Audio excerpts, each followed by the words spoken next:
As you can see, we're using a PHET or a FET animation here. Thank you to them. Alright guys, we got a circuit here. We got a battery. That's a 9-volt battery. We have two 10-ohm resistors.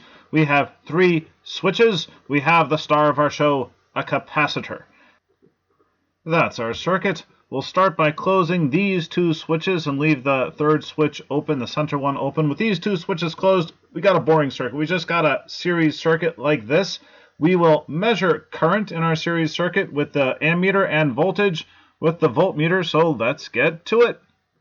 Closing that switch over there, closing that switch over there. The light bulbs light up. Things seem to be working. All right, my ammeter is hard to read. I'll adjust the scale there. All right, we got a current. We got voltage drop. We have voltage drops. It's a 9-volt battery. We're losing 4.5 volts across that resistor. That should be 4.5 volts across that resistor also. Did I say it was a 9-volt battery? Let's check that. So far, so good. Looking good. What about the capacitor, though? Well, nothing's happening at the capacitor. The switch is open until now. Now what's happening? Well, we're looking at the capacitor. It's charging up. C equals Q over V. So the more charge gets on the plates, the more the voltage difference across the plates increases. Look at the current. The current went to 0. The current in the ammeter went to 0, but now it's getting back up to normal. Okay, what happened there? And it looks like our capacitor is fully charged. Let's pause.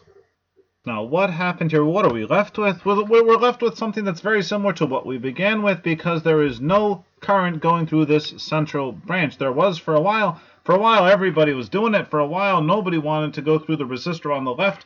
All the electrons wanted to rush onto this capacitor. Again, the current through the leftmost branch went to 0 for a second, and then it built back up. As the capacitor got more and more charge on it, it became a little less of an attractive destination to go to.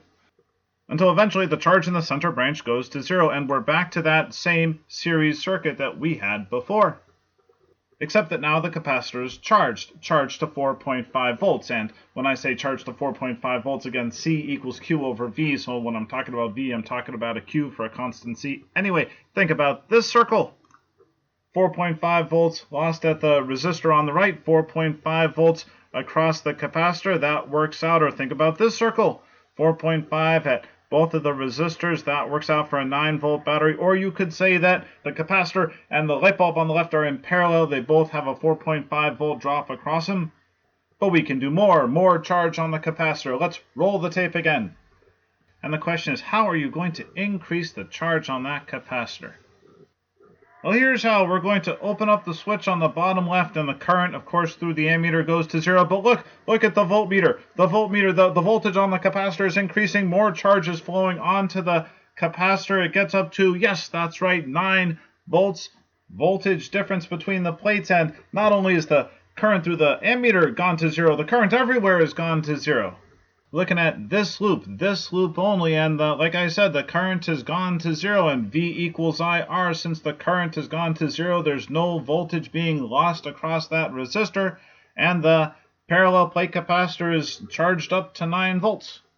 But it won't stay that way. Roll the clip again. Hey now, that wasn't working. Okay, there we are. We're opening up that switch in the upper right. Current everywhere has to be 0 now. The battery is not connected to anything, but we're going to close this switch and exponential decay.